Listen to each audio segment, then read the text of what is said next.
Hey everyone, I'm Caroline and welcome back to Musicians Inspiring Musicians.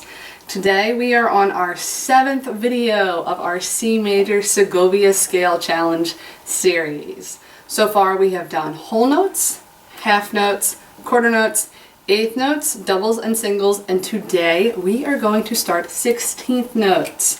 So to count 16th notes, if you've never counted them before, you have 4 notes taking up one beat, and you would count 1 E enda, 2 E enda, 3 E enda, 4 E enda.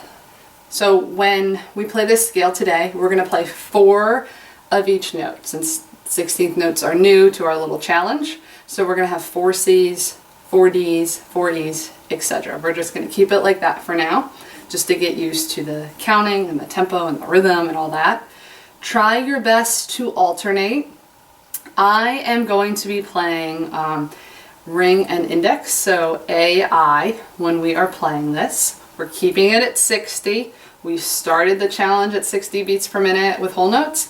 We're keeping it at 60 so you can kind of see how it's evolving with all the different rhythms. Let me get my metronome going. So this will be 1 E enda, 2 E enda, 3 E enda, 4 E enda. Alright, so those are all the notes. That's our tempo. And why don't we get started? 1 E enda, 2 E enda, 3 E enda, 4 E enda.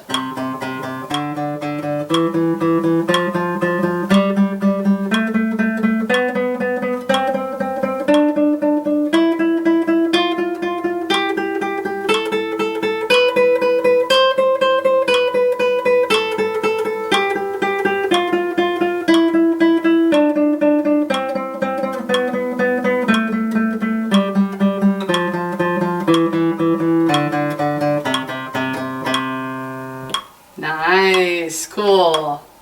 So those were our 16th notes, 4 of each note at 60 beats per minute. So it's getting a little trickier, little trickier rhythms, but you can definitely do it. Again, if you need to slow this down, slow it down by all means. Playing it fast and sloppy is not going to pay off in the long run, so you want to play it slow and steady, and then you can eventually speed it up. Another thing you can do to help practice with this 16th note version of the scale, or even if you're having trouble with the 8th note ones, break it up into smaller sections. I talked about this in some of the other videos, how you can just do a few notes at a time and just practicing that. So if you want to just work on a few 16th notes, you could do something like this. Just do C to D. And then you could add an E.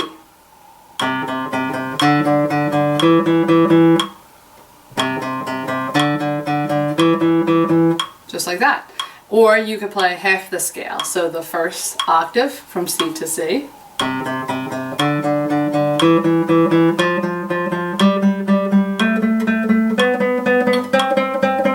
You can just practice it that way.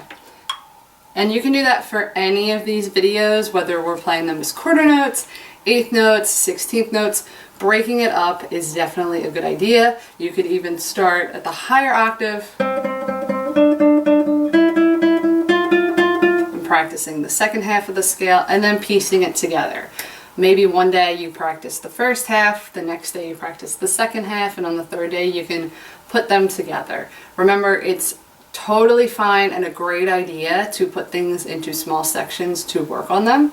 That way you're not overwhelmed and you're focusing on smaller bits of it instead of like trying to play through the whole thing, and it takes a while and you get frustrated and it's just not fun. So this way you can focus on small sections, you can really focus your attention on it, not get frustrated, and slowly piece it together. I know sometimes it might sound like it might take longer to get something that way because you're only working on it in little bits instead of the whole thing, but trust me, it doesn't. It's more efficient and you're going to get it better if you break it up like that. So I hope this has helped you. Remember to check out all the other C Major Segovia Scale videos below. We also have videos on the G Major Comprehensive Scale. I will link everything down below, including the sheet music for this. So I hope you had fun and happy practicing. See you next time.